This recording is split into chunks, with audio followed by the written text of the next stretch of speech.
pagserbisyo. Tayo ang tulay, tulong pandugtong para sa hamon ng buhay. Nakikinig, nagmamalasakit, nagseserbisyo. Niña Corpus. Serbisyo agad, serbisyong sagad. Nagseserbisyo, Niña Corpus. Tuwing umaga, dito lamang sa DZMM Radio Patrol sa 630 at DZMM Teleradyo.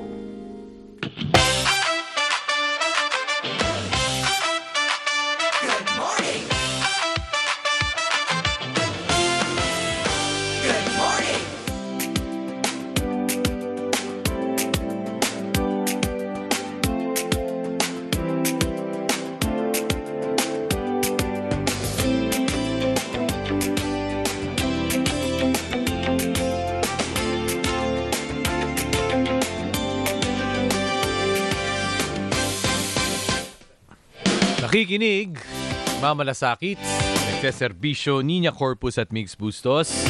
Hi, hello! Hi, hello and good morning mga kapamilya at mga kaserbisyo. July 28, Tuesday.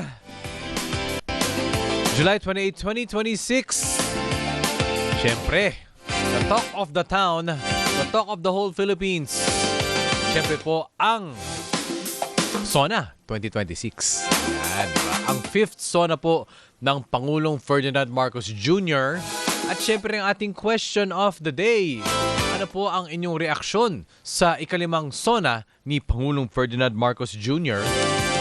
I-share mo na po yan 0919-278-3000. Mag-comment po kayo sa ating social media channels DZMM Radio Patrol sa Istrenta, DZMM Teleradyo sa YouTube. Marami nga pong na-i-discuss, marami ring mga reaksyon. Pero syempre, ang top line nga po na usapin ngayon, syempre yung systems loss. One of the top line po na mga topics na ipinapasa po sa consumer, 5% po yan eh. Diba? Sabihin po natin, marami nga din po tayo mga nakukuha mga comments na talagang nagtataas ang kanilang mga bill ng kuryente. Aming condo association, grabe daw po yung leap and yung jump. And usually, sabihin na natin sa 10,000 pesos na iyong buwan ng bayad sa kuryente, 5 pesos doon yung systems loss. Ano nga ba yung systems loss, diba? Yun naman yung kumbaga, hindi naman kasalanan. Parang hindi naman, bakit ako ang may kasalanan, diba? Pagdating po sa consumer, tayo po ang sumasalo po niyan. Pero, agad-agad ba? Ngayon din ba may implement na yan? Kasi syempre meron din po tinatawag na IPIRA Law of 2001. Yan din po ang dapat natin ding matalakay, di ba, Ate Nins? Kapag pagdating sa kuryente, napakataas talaga lately. Grabe nga eh. Alam mo, partner, yun nga, kailangan niya ng Kongreso at ma-amend yung IPIRA Law. So, ang tanong ko, kailan? Magandang pakinggan. Siyempre, lahat tayo na-excite. Doon makarelate yung mga karamihan sa ating mga mamamayan. Nagtayuan nga eh. Diba? Ayun na nga eh. Parang nakarelate eh. Diba? Pero sabi nga, kailangan rin yan muna amendahan ng ating Kongreso. So, kailan? But at least, nasabi niya, ibig sabihin sana, aksyonan, pumalakpak naman sila. So, they agree and it's just a matter of time. And I hope na hindi matagal. Oo, hindi yung anong tawag dyan, lip service lang. Yes, oo. Tsaka alam mo, kahapon, yung SONA ng Pangulo, meron, pag ako nakikinig sa iba't ibang mga komentarista, analysis. Mga political analysts, o mga analysts, economists, etc. At mga ordinaryong mamamayan po natin, ikaw, ako, generally, okay naman yung kanyang speech. Ang ganda nga ng pagkaka-deliver, 'di ba? Mula umpisa hanggang huli. At sa umpisa ay yung sabi nga sa atin ni Sir Ronald Llamas na yun daw laman ng kanyang SONA ay nasa unang 5 minuto na nangyari. Galing talaga ni Sir Ronald Llamas. Oo nga eh, no? May foresight eh. Oo nga eh. Oo, hindi nga lang less than 5 minutes nasabi na niya yung tungkol sa flood control at corruption. So kumbaga, Imbis na magbigay siya ng litanya ng kanyang mga accomplishments, yung kanyang SONA ay nagkaroon ng tatlong piece daw. Kung isa-summarize mo, partner, yung flow, yung flow ng kanyang SONA, 3 piece, pananagutan, paghahatid ng serbisyo, at sa huli, gusto kong kumanta Okay. pagkakaisa. Ayun. Kumanta ka. Yun na nga Sabi nga niya Sec Ronald Llamas kahapon, yung kanilang Tama campaign. siya, no? Siya ba nagsulat? Siya Ganun nagsabi, siya nagsulat. Ang yun nga, babalik nga siya doon sa kanyang Oo. campaign messaging, unity. Yun na nga, Oo. sa bandang huli. At ang take-off point pa niya ay yung nagparinig siya doon sa ating problema with China, hindi ba? Kaya he appealed to our Filipino identity, partner. Kumbaga, sinabi niya, hindi tayo racist, tayo ay hindi sinungaling, we are not liars. Filipinos are gracious people, Yes, 'di ba? oo. And etc. So parang kumbaga yun medyo nag-resonate, I'm sure, at tumatak sa mga nakikinig na ating mga kababayan dahil syempre sasabihin mo, oo nga, bakit tayo magpapaapi? Hindi ba? Kailangan nating magkaisa, lalo na sa mga panahon ngayon, na tayo ay inaapi ng ating Oo nga kapitbahay. Ano? Oo nga eh. Oo, pero kumbaga, yun yung flow. Kumbaga kung speechwriter ka, kunin mo na yung attention sa umpisa. Tama. Dapat ganun di ba? Elephant in the room kasi, Hindi 'di ba? pwedeng hindi niya i-mention, ano? Totoo talaga. Kasi oo. pinsan niya Yes. At saka malapit sila sa isa't isa. And for him to mention it, tama siya. Masakit for sure sa kanilang pamilya yun, ano? Pero kailangan niyang gawin. And, wow. Meron- Teka lang. Tingnan mo yung logo. Teka lang, commercial Teka po. lang, bigla ako nagka-commercial. Uy, Oo maraming nga. salamat Uy, Bao. sa aking Oo. mga kapamilya dito po sa DZMM. Oo. Radyo Nagulat Patrol sa ako dun, Estrella. Oo, alam mo, partner, I love natutuwa it. naman ako yung ating mga kasamahan sa ABS-CBN Sales. Yes. Hinihingi nila yung logo ko kahapon. Si Miss Rica Lazo wore in a belt para siyang blazer na terno, partner. Parang blazer siya na Maria Clara. So, proud ako kasi gawa po yun ng Inabel. So, biglang napunta tayo sa Oo nga. yung outfit Oo nga Oo, nag-side stream kasi. Hindi, Nag-side alam, stream kasi lumitaw ho dito sa tabi ko yung Oo. logo po. Pero Alam mo, ang maraming ganda ng salamat. i-screenshot mo mamaya. Oh, I-screenshot talaga? mo mamaya. Oo, Ikaw yung mukha mo Kaso hindi ako nandun. hindi Okay ako lang. naka-Inabel Ikaw ngayong naman umaga yun Oo. Oo, pero Going sa- back. Hindi, gusto ko lang sabihin na kahit sabihin nilang may mga nagkikriticize na hindi yan tungkol lang sa damit or whatever. Totoo naman, it's really what he's supposed to say. It's really the SONA. But para rin sa akin, if you can also be proud of your heritage and celebrate your culture, kung saan yung mga tao ay meron din nabibigyan ng highlight at atensyon, I really appreciate na marami po sa atin ang nagsuot ng Filipiniana. Whether magarbo or hindi, 'di ba? Simple lang.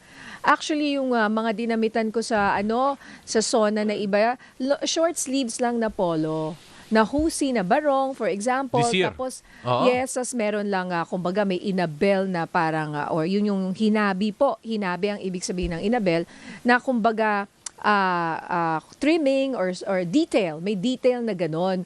Para lang namang mabigyan rin ng pagkakataon na magbigay pugay sa ating mga artisans. Alam mo, malaking bagay sa kanila yon. Makita nila na yung gawa nila, yung pinaghirapan nila ng ilang buwan, ay suot sa isang event, ay nakaka-proud, partner. So parang kumbaga, rin yan pagbibigay pugay sa ating mga sa heritage at syempre pagmamahal sa Pilipinas. Para sa akin, it's a show of support and love for our country. Bigla ako nagsona Hindi, tungkol totoo. sa Hindi, pero talagang Connected kasi yan very passionate ako dyan. Connected kasi yan Oo. Syempre rin sa mga economic reforms, di ba? Oh yes, and I Oo. see I see it kasi pag bumili kaming mga designer, for example, ng tela sa ating mga weavers, nakakatulong rin kaming maliliit na negosyante kahit papano. At nakikita ko na kung dati ayaw na nilang maghabi,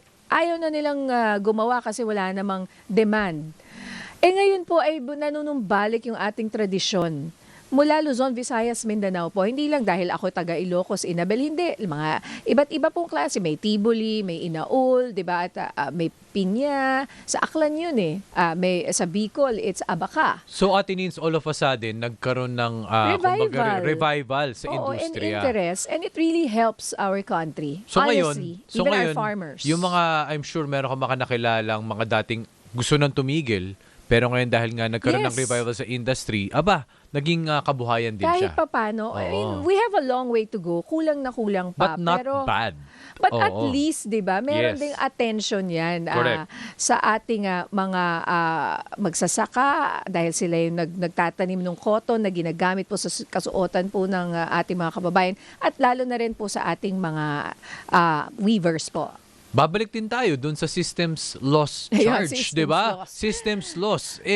Kung mabababa ang singil sa kuryente para sa mga MSME, malaking Oo. bagay yun. Oo. Yes, lalo na yung mga nagsa-struggle. Alam ko yung feeling na, kasi dumating rin ako sa punto na gusto ko na magsara, ayoko na itong gawin. Marami kami na gano'n yung pakiramdam. Kaya nung marinig namin yung presidente nagsabi na may mga tax incentives, may mga tax exemptions sa mga maliliit na negosyante, malaking bagay po yon. So yun, narinig ko yon. Kaya ako ay natutuwa para sa mga MSMEs. Ayan. Mhm. Kasi sabi nga ni Senator Win Gatchalian, 99% po ay mga MSMEs, mga medium small enterprises po yan. So dapat suportahan po talaga sila.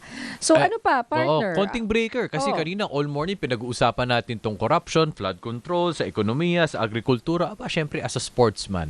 Ay, Oo, oo, malaking ay, bagay yes, na may nabanggit narinig niya tayo. Oo. si Alex Iyala, ang Women's National Football Team. Kasi syempre... na nakapasok sa FIFA, no? Tama ba? World Cup. Women's Oo, World Cup. okay. And admitted din naman po si Presidente Marcos, fan naman talaga siya ni Alex Iyala. Di ba nga, babalik tayo dun sa kanyang courtesy dinner nung nagbakasyon dito si Alex Iyala. Sabi niya, I'm a fan. Forgive me, I'm gushing because I am a fan of Alex. Sinabi niya. So oo. kahit daw makanood siya ng laro ni Alex Iyala, kahit hindi daw Grand Slam, talagang kumbaga him as a person, suportado talaga siya kay Alex Iyala. And that goes a long way for sports naman, Ate Nins. Kapag Yes. nare-recognize ng Oo. pamahalaan na gumagawa sila ng mga paraan para maging accessible para sa hindi lang atleta, even non-pro athletes, ang facilities ng sports facilities, you are promoting health at the same time. Oo. Yes, and Filipino pride rin yan. And unity, partner. Yeah. Kapag may team o... pag nakita mo na nag-work hard yung isang atleta at may nauwi siya o even wala, 'di ba? Pag nakita mo yung journey ng isang atleta, parang bilang Pilipino, 'di ba, nakaka-proud. And syempre ako bias ako sa football kasi yung anak ko nagfo-football na lalaki naman ano, pero natuwa ako nung narinig ko 'yon kasi parang sabi nga nila very talented mga Pilipino kung nabigyan lang talaga tayo ng pagkakataon, ng resources at suporta at hindi yung nagkaaway-away. And not bad, Ate Nins. Ako talaga not bad. Dahil nung sinimulan nilang initiative na buksan yung mga sports facilities for the public, dyan po sa Rizal Memorial, sa Phil Sports, sa Ultra, and sa oo. Benguet. Ako, I've seen it firsthand. Talagang nagagamit siya. It's functional. Improved yung gym facility para sa mga atleta. Na dati wala yon. Tsaka libre to the libre. public. You can Oo. just, 'di ba? Gamitin mo. Merong merong gym talaga na high-class World facility class. Oo. para sa mga national athletes. That's okay. Dati Oo. wala yun eh. Oo. So ngayon nakita ko siya na, Saan yun? sa PhilSports. Sa Oo, Ultra. dyan sa Oo, Ultra. oo, At okay. gamit na gamit po ng publiko yan. At So, pwede ho yan. Kaso may oras, di ba? Yung 3 to nakita 10. ko, 3 p.m. 3 to to 10 p.m. Yes. is open to the public. Kasi yung umaga yung mga Philippine team. No? yes, oo. And as a sportsman, napakalaking bagay po yan to promote not just wellness, not just sports, but again, sabi mo nga, unity para sa Pilipinas. Oo. And ano pa ba, partner? Siyempre, Oo. health. Mamaya makakausap po natin ang bagong kinatawan ng Department of Health na walang iba kundi si Secretary Brix Pujalte or Jose Pujalte Jr.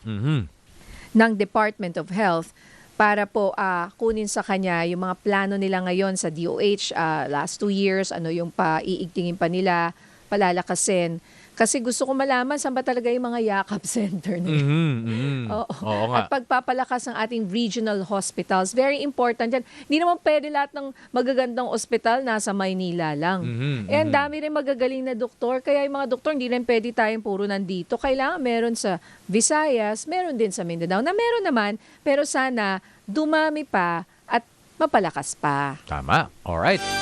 Abangan po ang ating mga talakayan at usapin. Pero for now, ang oras po, 11:16 ng umaga.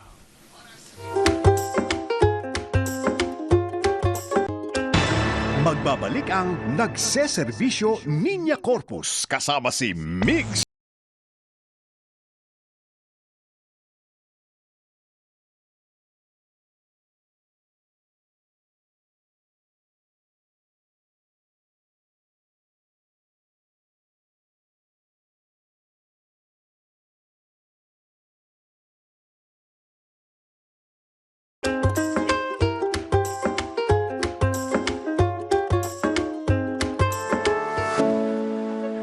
Nagseserbisyo Niña Corpus sa DZMM Radyo Patrol sa East 30.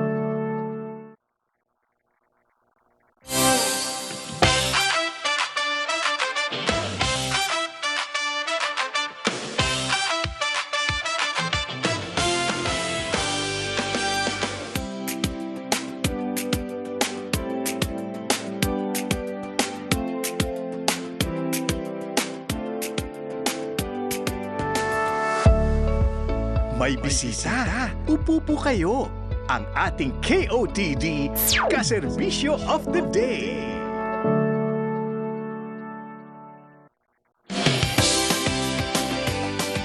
Ngayong umaga, makakasama natin via Zoom, walang iba kundi ang political scientist.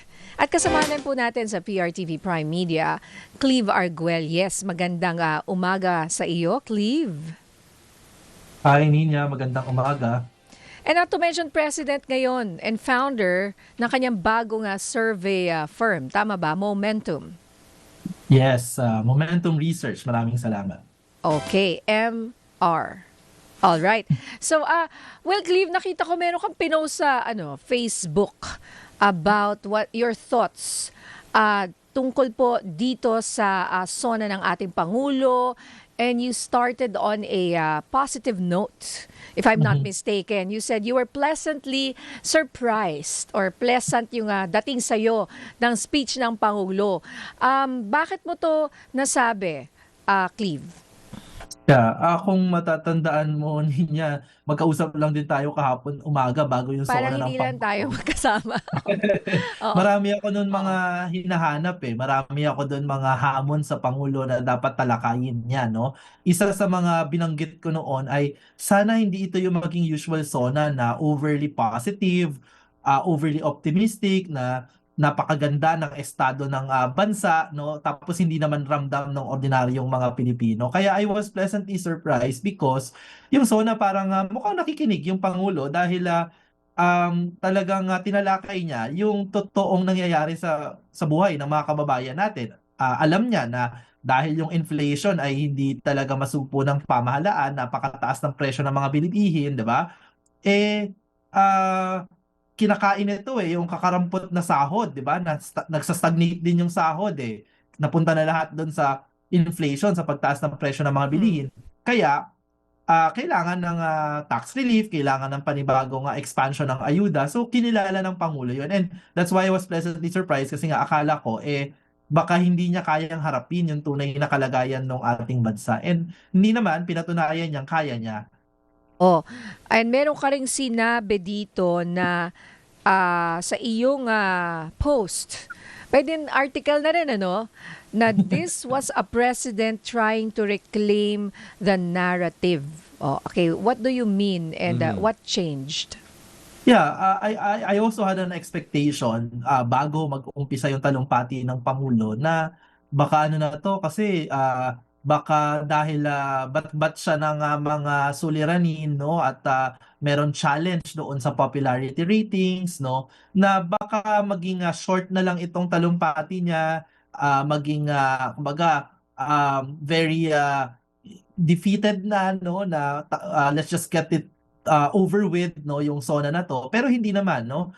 Mukhang pangako ng Pangulo ay meron pa siyang ilalabas, may lakas pa siya sa susunod na 2 taon, nalalabing 2 taon ng kanyang termino, at susubukan niya na tuparin yung mga pangako niya nung nahalal siya, no, na magkaroon ng kakaunting ginhawa doon sa buhay ng ating mga kababayan. So that's something na hindi ko inexpect, no, kaya tingin ko ay rather than surrendering the presidency to to the critics na lame duck na ang Pangulo, wala naman na tayong inaasahan kundi yung susunod na election na lamang, no, he interrupted that, no, at ginamit niya yung SONA para sabihin na, teka lang, meron pa akong mga maaaring gawin at ito yung listahan ng mga gusto kong gawin at mangyari, no.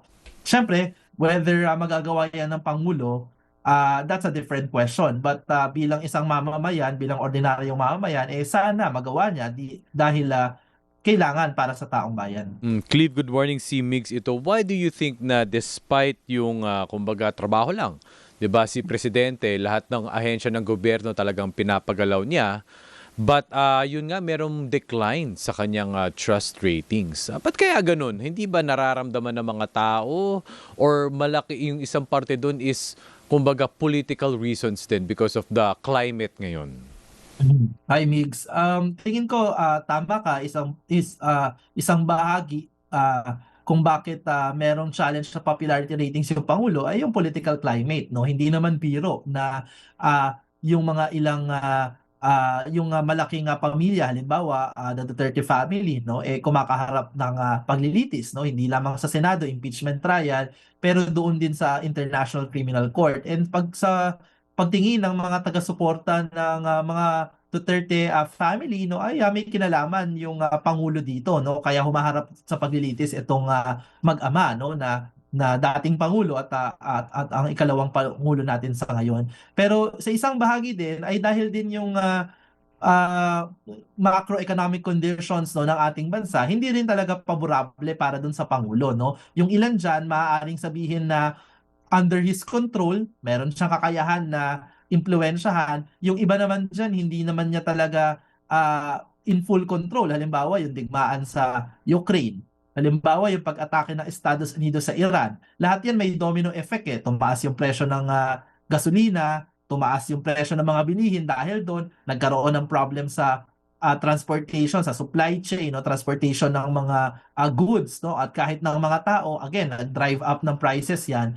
So, it's sumabay pa doon sa political na conflict nga din na kinakaharap ng Pangulo. So medyo naging recipe talaga na mahirap na sabihin para sa isang ordinaryong mamamayan na maginhawa ang buhay ko dahil sa pamumuno ng Pangulo. So, and I think etong SONA na to, ito nga yung kanyang pagtatangka na baguhin yung kwento, baguhin yung narrative, no, na hindi pa tapos yung kanyang termino. Bagamat ito yung nararamdaman sa kasalukuyan ng ating mga kababayan, meron pang remaining 2 years at dun sa remaining 2 years na yon, may ipinangako siyang mga yung tax relief, yung exemption sa tax para sa mga mababa yung kinikita, maibasura na yung systems loss charges, no, sa presyo ng kuryente, no. So mga malalaking bagay na tingin ko malaki yung magagawa para mayakap siya ulit ng publiko. So how? Yun din ang tatanungin ko, no. Sabi mo nga, take control of the narrative. Pero marami rin mga factors, maraming branches. Saan yung mga tingin mo mga kailangan na i-prioritize para ma-take back ulit ng administrasyon ng narrative? Yeah, I think yung mga very easy wins na ng Pangulo, yung kanyang mga paunang pangako, halimbawa dun sa exemption sa pagbabayad ng buwis para doon sa mga maliliit lang yung kita. Sumunod na bigyan din ng exemption yung mga maliliit na negosyo kasi sila din yung may pinakamalaking daing ngayon, no?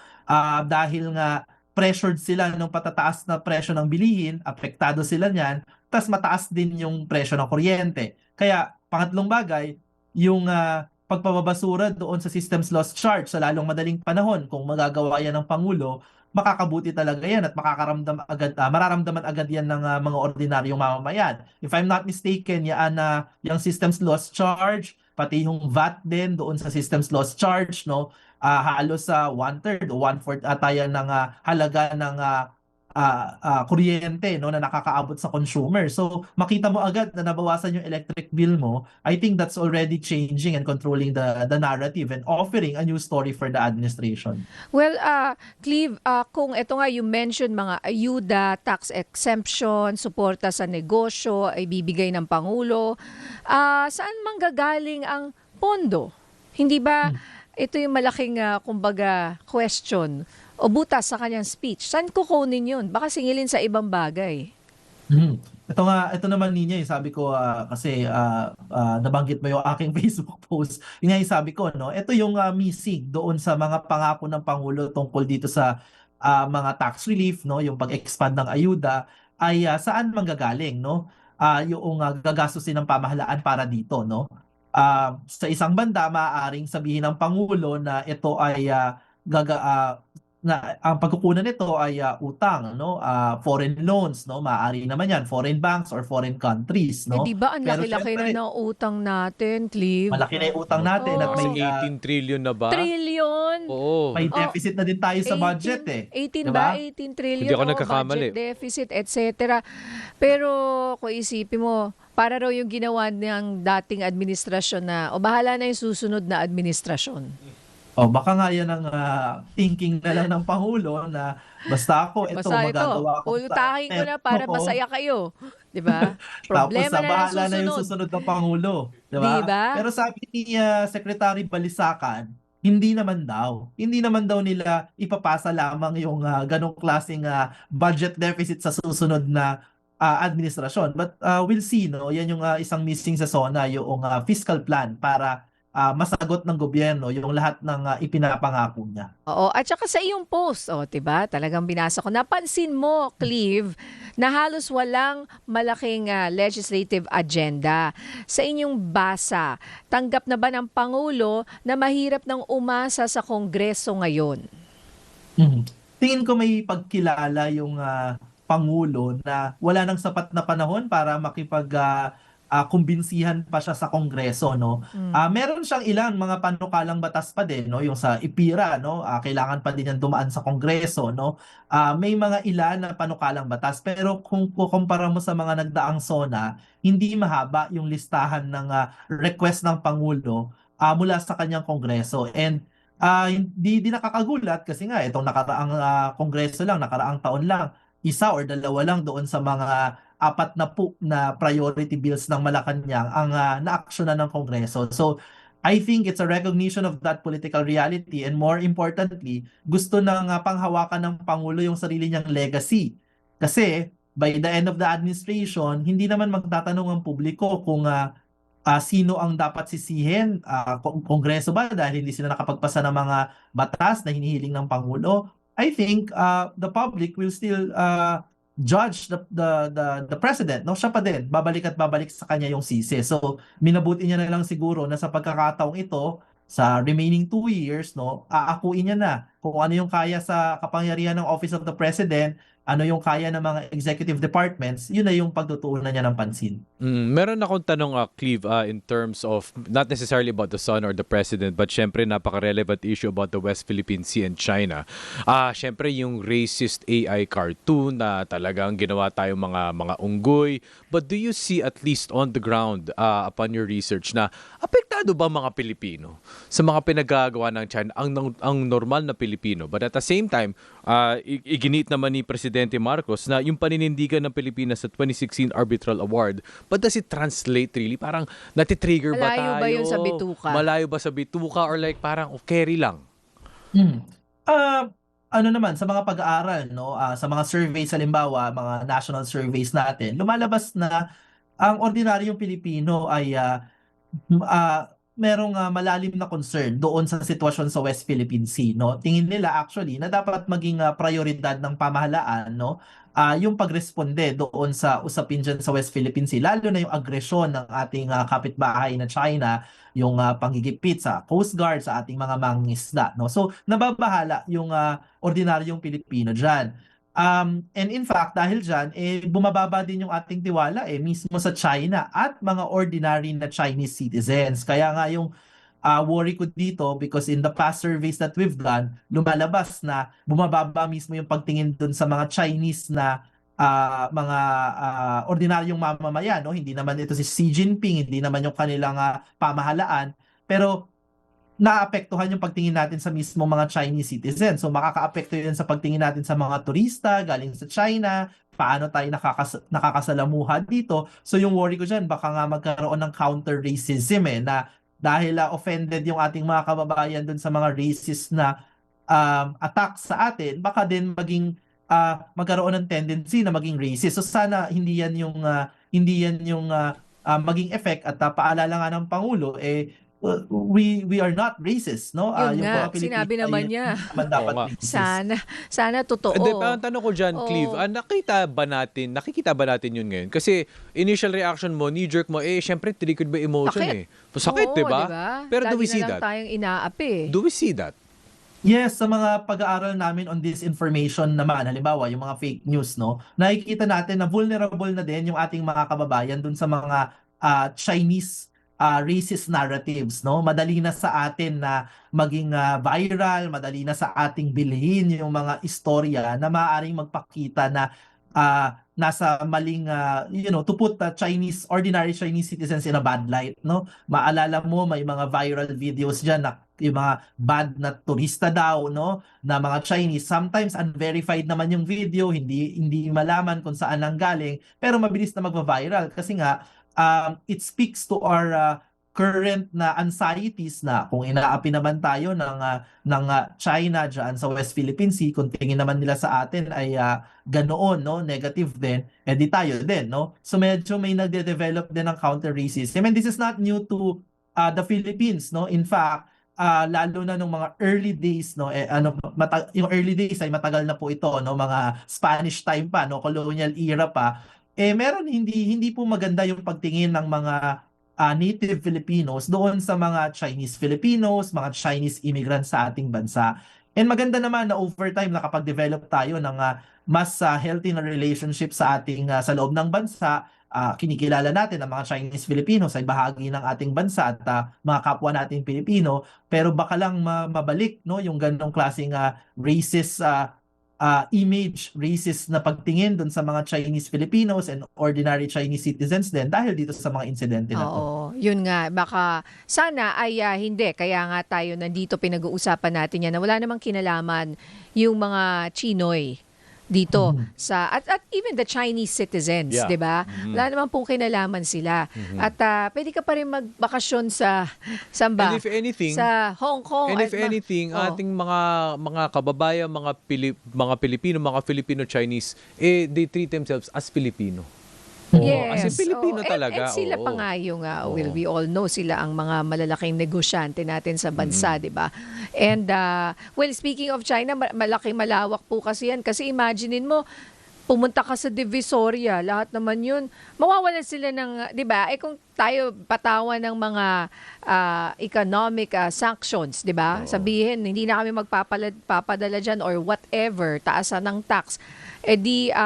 Mawawalan ng trabaho yung mga Yung kasi yung kababayan hold natin sa Divisoria. Yun ang hold diba? ng China sa buong mundo. They treat Oo. themselves as a superpower. Now, sige, saan nyo kukunin yan? Kumbaga, iban natin Diba? yung ating trade sa mga ibang bansa, di ba? Tsaka, if I'm not mistaken, they're the biggest investor. Tama ba, Cleve? Tsaka dapat maalala natin syempre na yung China naman ay hindi isang demokrasya. So yung ating mga ordinaryong mga Chinese citizens diyan, mga mamamayan ng China, no, maaaring hindi naman talaga nila kaparehas yung kanilang pamahalaan, kaparehas yung pagtingin ni Chinese President Xi Jinping doon sa mga usapin sa West Philippine Sea. For all we know, baka ang sinasabi nga nila ay ba't ba kami nakikisali dyan? Ang lawak-lawak na ng China, ba't pa kami mangangamkam na ng teritoryo ng iba, di ba? Pero syempre, hindi nila kayang wala namang freedom of speech eh. Hindi maaari sila nga mapahamak kung magsasalita sila ng ganyan. Maaari nga yung academic freedom din naman kahit yung mga professors, mga scholars sa China, hindi din ganun kalaya no na magpahayag ng kanilang mga pagtingin. So kaya kailangan din natin intindihin na may challenge din yung mga ordinaryong mamamayan ng China. Pero kung meron man tayong kailangan na alalahanin, may mahaba po tayong kasaysayan ng magandang relasyon sa mga ordinaryong mamamayan ng China, no? Mahabang kasaysayan ng pakikipagkalakalan, ng cultural exchanges, kaya nga marami sa mga paborito nating pagkain. Chinese yung heritage niyan di ba? Marami sa mga tradisyon natin, diyan din. Ang oldest Chinatown po sa buong mundo Ay, nasa ay Binondo. Correct. Oo. Oo, tama. Oo, Oo. meron oldest tayong mayamang Chinatown, kasaysayan oo. ng mabuting relasyon sa isa't isa. Cleve, shift ako ng konti. Campaign promise, 20 pesos na bigas. It has been, kumbaga, naroll ata siya for a while now.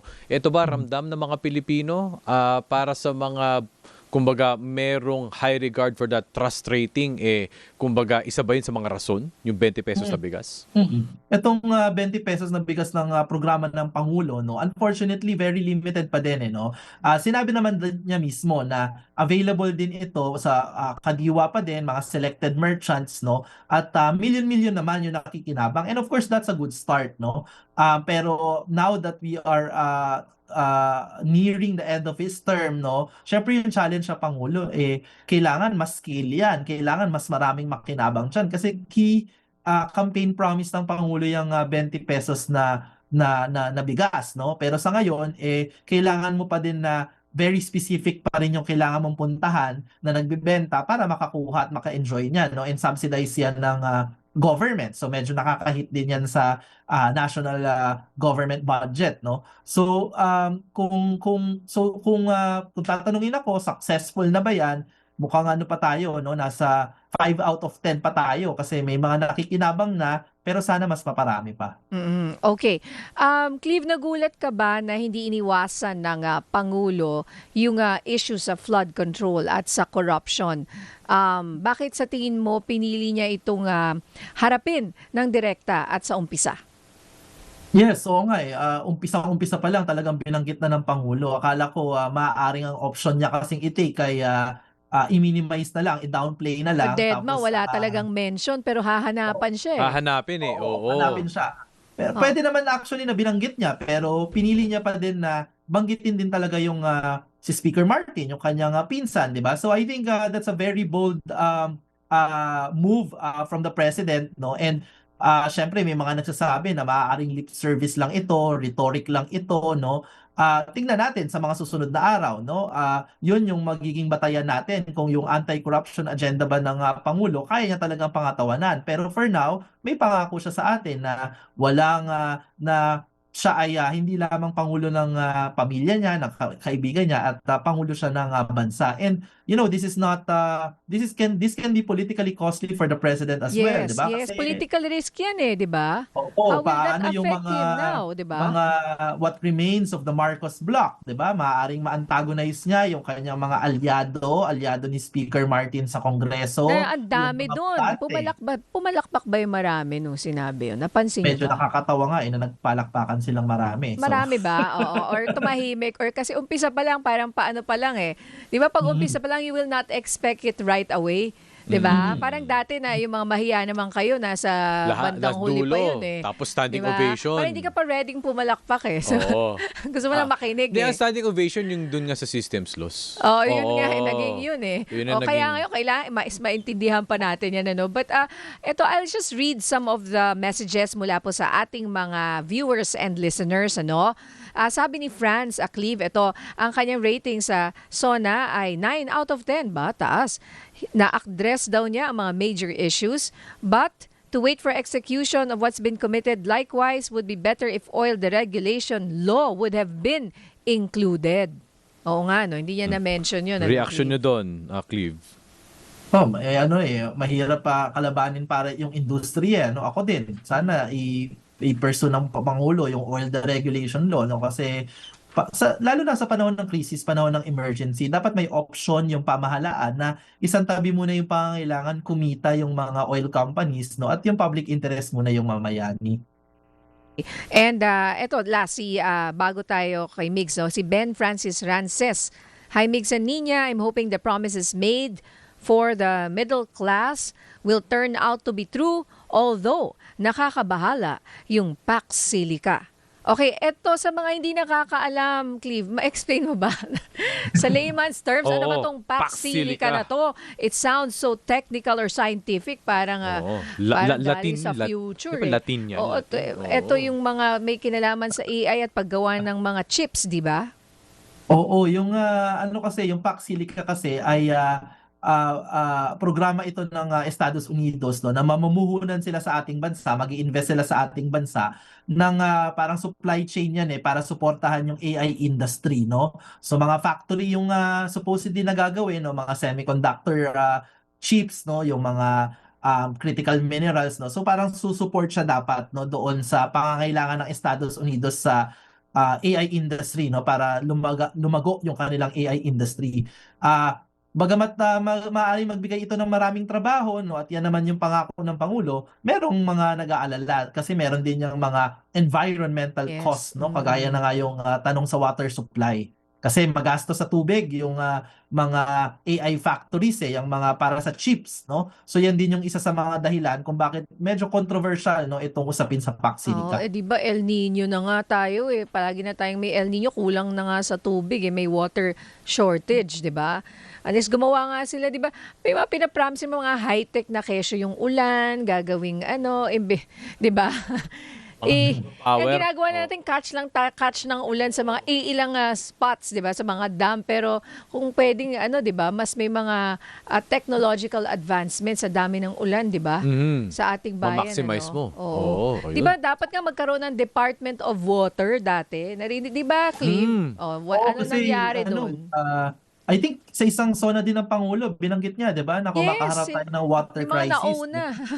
Oo. Wala, no? Walang, hindi na nabanggit. Okay. So, what else? Ito. Hindi, ang tanong ko, no, siguro, Cleve, ano yung mga issue na siguro you wish na nabanggit or na-mention? Siguro yung mahalaga para sa akin, yung may kinalaman dun sa anti-corruption agenda ng Pangulo na hindi lang naman kasi ito usapin ng investigasyon o pagpapakulong doon sa mga kasangkot doon sa maanumalyang flood control projects. Mahalaga yan, no? Pero ano yung mga hakbang din para hindi na maulit, no, yung ganong klaseng grabing pagnanakaw sa kaban ng bayan. So, nawawala sa akin yung discussion on mga political reforms, no? Halimbawa, yung anti-dynasty bill, yung government procurement reform, no? Yung pagpapahigpit sa mga kontraktor ng pamahalaan, dapat hindi yan kamag-anak, kapatid ng mga nakaupo sa Kongreso kasi clear conflict of interest, di ba? So, yung mga ganitong klaseng sustainable political reforms para yung ganansya ay hindi lamang sa kasalukuyang panahon kundi sa mga susunod na administrasyon hindi na maulit yung ganyang kagrabe na corruption scandal. Yun sana yung natalakay din ng Pangulo. Okay. Okay, Cleve, babalikan ka namin ha. Hold on lang at magko-commercial muna tayo and may mga announcement. But when we go back to you, we will ask you more questions, especially yung mga kung sa bandang huli, kung ma-describe mo sa isang sentence lang yung pinakamahalagang mensahe ng SONA, ano sa tingin mo? Okay, sa pagbabalik po namin yan, sa iyo, Cleve, babalikan ka namin. Pero sa ngayon ay announcement lang dahil nga po we are celebrating 2 years dito po sa Nagseserbisyo Niña Corpus at Migs Bustos. Patuloy pa rin po ang aming pamamahagi ng wheelchair at charity timba. At para makasali, mag-email lamang po sa nagseserbisyo.dzmm630@gmail.com. Sagutin lang po ang tanong sa paanong paraan makakatulong sa inyo ang wheelchair. At syempre, ilagay po ang inyong buong pangalan, EDAD or edad, address, contact number at mga kinakailangan larawan o patunay. Abangan po ang mga mapipiling beneficiaries at ang turnover ng tulong tuwing Biyernes. Siyempre, katuwang po namin dito ang PCSO. Ang oras po natin, 11:47 ng umaga.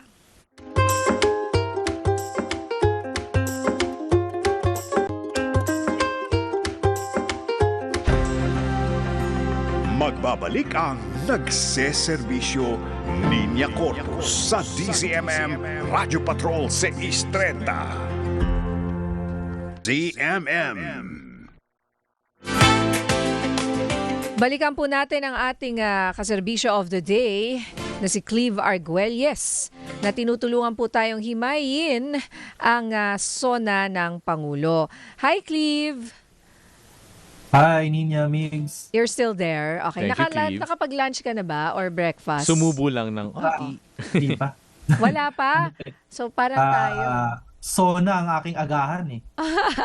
SONA ang Nakakain ng SONA. Oo nakakain ba yan? Diba? Oo, Okay. ayan. Okay, so, well, Cleve, doon na tayo sa pag-usapan naman natin yung legacy. O, di ba? Kasi nga, sinasabi nila na since ito na nga yung last 2 years ng Pangulo, sa tingin mo, ano kaya ang gusto niyang maging legacy? At nabago ba? Dahil sa mga turn of events, di ba? Mula sa mahiya naman kayo, at ngayon he had to mention his cousin and all these things going on, di ba? Sa kanyang, sa Senado at Kongreso. Ano kaya magiging legacy ni Pangulong Marcos? I think nagpapatuloy yung kagustuhan ng Pangulo na ang legacy niya sana, no, kung talagang mapapangatawanan, ay yung magkaroon ng ginhawa yung buhay ng mga ordinaryong Pilipino, no. Some will say na parang mga economically populist policies, no, kasi may mga pagbibigay ng ayuda, mayroong mga tax reliefs, no. Pero mukhang ito talaga din yung kung meron man consistent, no, mula sa unang taon, mula sa unang SONA ng Pangulo, ito yung expansion ng mga ganitong klaseng programa, no. So it looks like ito yung gusto niya talagang maging bahagi ng legacy niya. In fact, very on point din sa isang Marcos. I think that's also some of the things that people still remember now, no, about the legacy of the Marcos Sr., no, administration, no. But ibang usapin, syempre, kung makakapag-deliver siya at ito din yung tatatak sa ating mga kababayan. As an analysis, Cleve, kung hindi sumabay itong geopolitical factors, especially ang US and Iran, would it have been a different story? I think so, no? Kasi nung patapos na yung pandemya, no, at ang challenge naman kay President Marcos nung pumasok siya, economic recovery, no? And a lot of the countries, no, kasama naman po yung Pilipinas diyan. Ang expectation naman is that we will be able to fully recover, no? At dahil nga babalik na yung sigla ng ekonomiya, makakapasok na ulit yung mga tao sa kanilang mga trabaho, wala nang masyadong restriction sa movement, no, ng hindi lang ng tao pati yung mga goods din, no? Buo na ulit yung mga supply chain natin. Dapat nung sumipa yung ekonomiya, may karagdagang ginhawa din, no, sa mga tao. Pero dahil nga may ganitong klaseng mga challenges, no, mga curveball, no, di naman natin na alam na dahil nga medyo unpredictable din yung US President, si Donald Trump, no, gumagawa ng mga gulo na hindi naman dapat sana kakailanganin, no, ng daigdig, nade-delay yung economic recovery. Kaya ito yung mahirap dahil isa sa mga pangunahing pangako na ni President Bongbong is yung sabay-sabay tayong babangon, no? Pero hindi I would not be able to say kung lahat ba tayo kaya natin confidently sagutin yan, yung tanong na yan, na nakabangon na tayong lahat. Kasi real talk lang ang nakakain pagdating sa usapin ng presyo ng petrolyo, kasi yan ang panggalaw ng lahat pag tumataas ng presyo ng gasolina, affected lahat, and that also affects hindi lang yung kita, yung gastusin. At yun yung mararamdaman ng tao, Clive, di ba?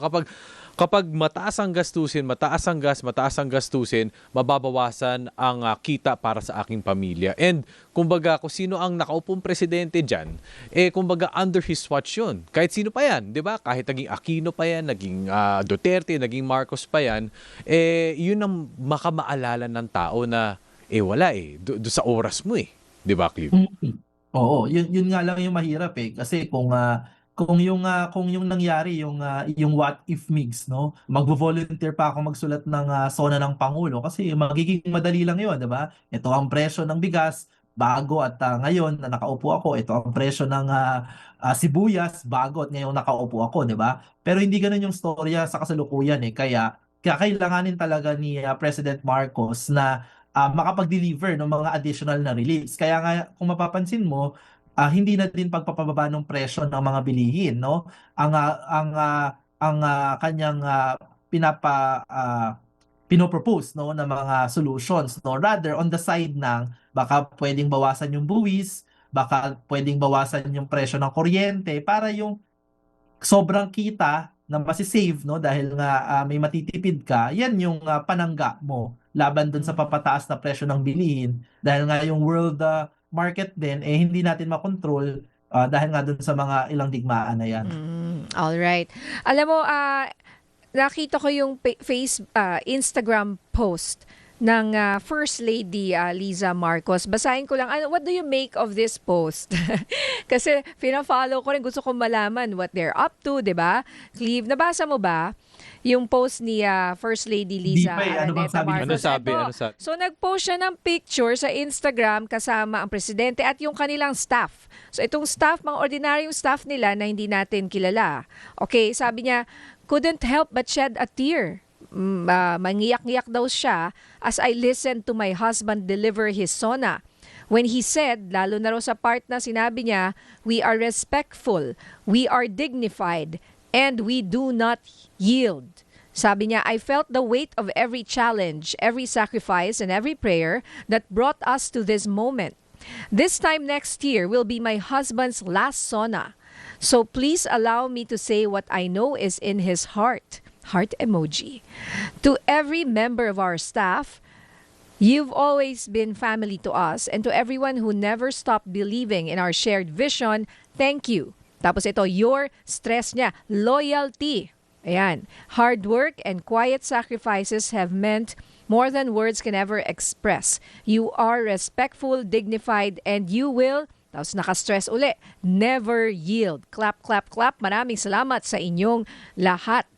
Parang, ano masasabi nyo dito?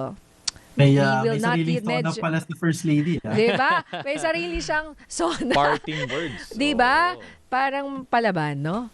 Ewan ko, or we do not yield kasi. At saka may mga loyalty. At Saka may mga bold, naka-italicize, yes, di ba? Yan, oo. May mga yung emphasis words. Naka-emphasize, ito yung naka-italics. We do not yield, respectful, dignified, loyalty. Yan. Yan ang kanyang mga words na in-stress. May mga kasi, 'di ba? May mga dating alyado na nagja-jump ship, no, sa kalagitnaan ng administrasyon, 'di ba? Medyo na-challenge din ng midterm elections yung administrasyong Marcos. So I think kagaya nung basa ko dun sa SONA, yung talumpati ng Pangulo ang sinasabi nila, hindi pa tapos ang termino niya. Meron pa siyang ibubuga, lalaban pa siya, 'di ba? At syempre, tayo, yung ordinaryong publiko, no, titignan natin kung magagawa niya ba yung mga pangako niya. And sabi ni First Lady, yun nga, sa last na SONA, di ba? Mukhang nag-look forward na siya. Mukhang Sabi handa nga, na siya. Na this time next year will be my husband's last sona. Sabi niya. Diba? Sana Nagpasalamat na lang siya. mukhang nagiging emotional na ba ang First Lady kasi bababa na sila mula sa Malacanang. Oo, matatapos na, malapit na. And, well, let's wait and see. Kasi nga, ang sinasabi nga nila, anong mangyayari rin after his term and ano rin mangyayari sa kanila, di ba? Oo. Ang bilis ng oras, no? Ayun Kailan nga lang? 2022, magto-2028 na pala.